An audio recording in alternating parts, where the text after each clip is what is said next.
Hello everyone. Today in this video I'll be showing you guys how you can add a phone number to your contact list, or how you can save a phone number in your iMessenger.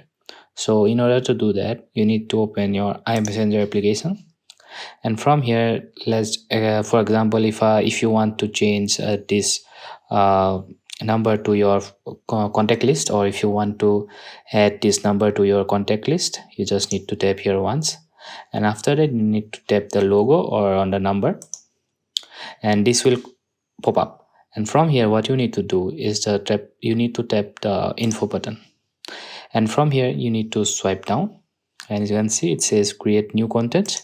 Tap here once, and from here you just need to type the name of the contact. So after typing the name of the contacts, you just need to press the done button, and there we go. The name of the name is saved. The phone number is saved to your contact list. Yeah, that's how you do it. Hope this video